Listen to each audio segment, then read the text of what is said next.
Olá pessoal, um estudo sobre a cadeia produtiva do hambúrguer. Então aqui são alguns dos tópicos que serão abordados. E para a gente dar início a esse estudo, vale muito a pena falarmos da história e da origem do hambúrguer. E uma linha histórica bastante aceita, ela vem dos tártaros. Ou seja, esse grupo turco-romano expansionista tinha hábito nômades, de nomadismo.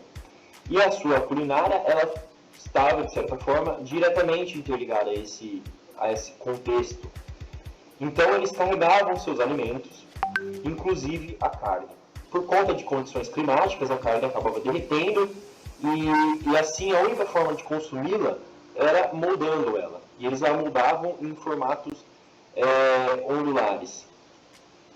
Assim, chegando na Europa essa receita, através dos tártaros, lá em Hamburgo, mais especificamente, essa bola de carne tártara, ela acabou ganhando um formato característico, que é o que se aproxima ao hambúrguer cotidiano, atual, tempero e sabor. De lá, da Alemanha, no século XIX, chegou nas Américas. E não só o nome o hambúrguer ganhou nas Américas, nos Estados Unidos mais especificamente, de Hamburger Style Steak, como também sua popularidade. Ou seja, com os fast foods, houve a expansão do hambúrguer, chegando até mesmo no Brasil, em 1952, e aqui se popularizando cada vez mais. Então a gente vê a evolução do hambúrguer no Brasil, chegando a ser uma das receitas mais pedidas, mais procuradas no ano passado. Então, um fenômeno que a gente também elenca é a gourmetização do hambúrguer e a sua ressignificação. Ou seja, o produto vem ganhando valor agregado, sendo agregado valor nele, com a gourmetização. E também novas receitas, novas formas de se fazer hambúrguer, de se pensar hambúrguer. Um ponto ideal para a gente elencar aqui no nosso trabalho é que a cadeia produtiva do hambúrguer está diretamente relacionada com a cadeia produtiva da carne. Ou seja, o hambúrguer, de certa forma, é carne bovina. Fala pessoal, tratar agora um pouco sobre a abrangência geográfica da produção e do consumo de hambúrgueres. Bom, o hambúrguer é produzido e consumido mundialmente de todas as formas, apesar de ter um padrão, há certas especificidades que são determinadas de acordo com as preferências dos consumidores dos locais. Então, se determinado país há uma preferência dos consumidores por determinado tipo de carne, haverá maior número de hambúrgueres desse tipo de carne. E, portanto, é possível afirmar que o hambúrguer, apesar das especificidades das localidades, está presente ao redor de todo o mundo e a essência é sempre a mesma. E, portanto, a gente pode tomar como ponto de partida para analisar o alcance dos hambúrgueres no mundo ao alcance da maior rede de fast food, que é o caso do McDonald's, que conta com mais de 35 mil restaurantes em 119 países. E, portanto, aonde tem McDonald's, muito provavelmente, ou com toda certeza, haverá hambúrguer. Logo é possível haver essa correlação para a comparação. E, portanto, é possível analisar que a maioria dos países da África, por sofrerem do problema da subnutrição, da pobreza, acabou que não tem McDonald's, ou seja, não tem público consumidor e, portanto, não é um motivo para a empresa expandir seus negócios para lá. E também é um caso curioso aqui no centro, que é o caso da Bolívia, que também, diante dos entraves que houveram com os Estados Unidos, acabou que não houve tanta aderência do consumidor pelo McDonald's e, portanto, acabou que os poucos restaurantes que tinham acabaram fechando e não abriram mais. E diante disso é possível ter como ponto de partida essa outra correlação, que é entre o consumo de carne bovina e o de hambúrgueres. Então, aqui nesse caso, no gráfico onde está em vermelho, demonstra maior número de consumo de carne bovina per capita, ou seja, por pessoa. E, portanto, esse número coincide com com o consumo de hambúrgueres e demonstra que aqui também tem o caso da Bolívia, que tem ali, e na África ainda o país sofre com pobreza e com a subnutrição e, portanto, não há o consumo tanto de carne e muito menos de hambúrguer. Bom, agora vamos falar um pouco sobre o mercado do consumidor de hambúrguer e a evolução dos preços do mercado, tanto interno quanto externo. Primeiramente, a gente tem o indicador do boi gordo, que é feito pelo CPE, esse indicador, em quilo, tanto em dólar quanto em reais, né? A gente consegue perceber que o valor em reais, principalmente a partir do ano de 2020, começa a ficar muito mais expressivo do que o valor em dólar. Isso se dá principalmente pela demanda interna enfraquecida, que é levada pelo atual contexto econômico do país, as altas taxas de desemprego e a atual fragilidade do poder de compra da maior parte da população brasileira. Além disso, tem o preço competitivo de outras carnes, como a carne avícola, frango e a suína, a carne de porco, que são bem substitutos. E uma outra questão que torna o preço em quilo da carne de boi, da carne bovina, maior em relação ao dólar, a alta do mesmo, que vai tornar a exportação mais atrativa para o produtor, reduzindo assim a oferta no mercado interno. Agora um pouquinho sobre os dados sobre a produção nacional e mundial. Bom, em primeiro lugar, a gente tem a produção e exportação brasileira de carne bovina em milhões de toneladas. A maior parte é consumida pelo mercado doméstico, mas exportações são fundamentais para o escoamento, principalmente nas crises, como ocorreu agora na questão do Covid-19. Dito isso, o nosso gráfico com a fonte do USDA, ele diz que 10,2 milhões de toneladas de carne bovina foram produzidas pelo Brasil em 2019. E desse total, 77% foi consumido internamente e o restante foi exportado.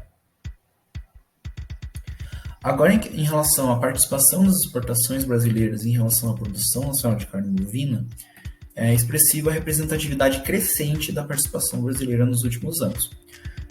Devido à queda de consumo interno, devido à crise interna desde 2014, a pandemia de coronavírus, que implicou no fechamento de restaurantes e afins, representantes principais de demandantes da carne bovina no mercado interno, e a peste suína africana, que aqueceu a demanda da China por carne bovina devido à queda de demanda da carne suína.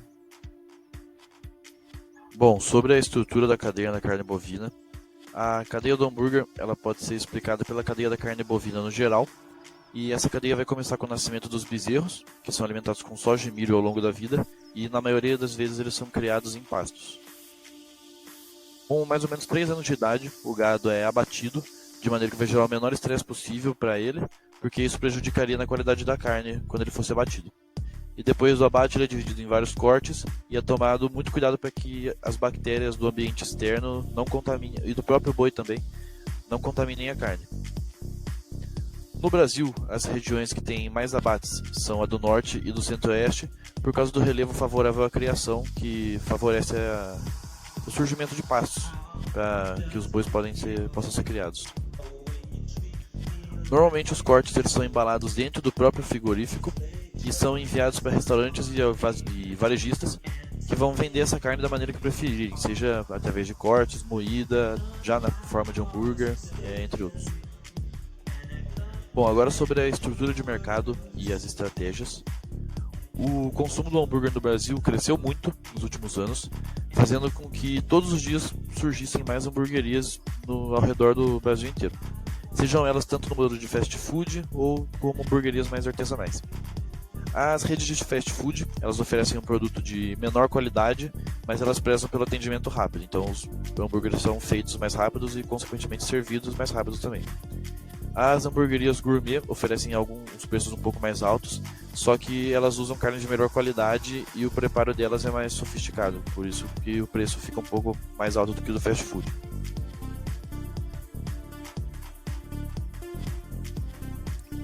Sobre o mercado externo, o Brasil já é um grande exportador de carne, só que ele pode aumentar ainda mais esses números se focar mais na segurança do produto e também na busca de parcerias com outros países ou com até algumas empresas específicas, como o McDonald's, que fecha parcerias com frigoríficos de países espalhados pelo mundo. No mercado interno, as hamburguerias utilizam a diferenciação para conseguirem vender mais que os concorrentes, e como exemplos dessa diferenciação, a gente tem o McDonald's, que sempre lança lanches diferentes ou lanches em parcerias com filmes, datas especiais, como por exemplo na Copa do Mundo. Tem esses hambúrgueres aí em cima, que foram lançados na época de Copa, representando alguns dos países que disputaram o torneio. E em Piracicaba a gente tem o Em Casa Burger, que toda semana produz um hambúrguer especial por tempo limitado, que é chamado de Fora do Cardápio. Então é uma forma de conseguir atrair um público um pouco diferente do que o público tradicional do hambúrguer em si. Bom, agora nós vamos tratar brevemente sobre os desafios enfrentados pela cadeia produtiva do hambúrguer. Bem, no curto prazo, esses desafios são justamente o preço da carne bovina e o coronavírus. O coronavírus, em primeiro lugar, acabou elevando a taxa de desemprego e acabou diminuindo o consumo da população, que observou aí um decréscimo muito grande na sua renda mensal e não pôde, portanto, consumir mais carne vermelha e, por extensão, o próprio hambúrguer. Bom, o preço da carne aí teve várias razões que o influenciaram, o descarte de fêmeas, problemas climáticos, desvalorização cambial e o preço do milho, que encareceu muito o produto final dessa cadeia, que seria justamente o hambúrguer. Bem, no longo prazo, essas preocupações mudam um pouco e elas começam a tratar da saúde humana. A gente tem, por exemplo, o Special Committee on Beating Cancer, que elencou o consumo de carne vermelha e, de novo, por extensão, do hambúrguer, como uma das razões que influenciam, por exemplo, o câncer intestinal, além de outros tipos de câncer que ainda estão sendo pesquisados. No caso chinês, a gente tem aí um aumento exponencial na produção de proteínas vegetais, que acaba englobando em diversos setores e canais de distribuição, de acordo com essa pesquisa do Departamento de Agricultura norte-americano. Para quem quiser olhar isso mais a fundo, basta pausar no slide que está aqui agora, mostrando a produção, os produtos, a empresa, os canais de distribuição e os ingredientes principais que são usados. Bom, aqui tem só uma imagem ilustrativa. E aqui temos o caso brasileiro também, a diferença entre dois setores aí, flexitarian e vegetarian, que devem ser atendidos porque que esperam que essa carne, essa proteína vegetal tenha a mesma textura, gosto e aparência e suculência da proteína original vinda diretamente do animal, da carne vermelha, por exemplo, da carne suína e por aí vai. Esse flexitarian é um setor que não é vegetariano, mas que ele consome produtos vegetarianos ocasionalmente. Bom, a gente tem o caso da Anitta aí, para quem quiser ler a notícia rapidinho, se tornou sócia de uma empresa que produz proteína vegetal e acaba ilustrando muito bem essa realidade que está se alastrando no Brasil também.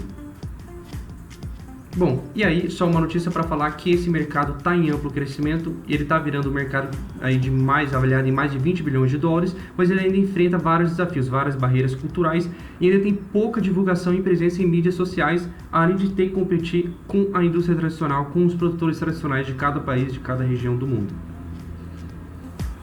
Bom, essas foram as nossas referências bibliográficas e aqui concluímos o nosso trabalho. Eu agradeço a atenção de todos e até mais.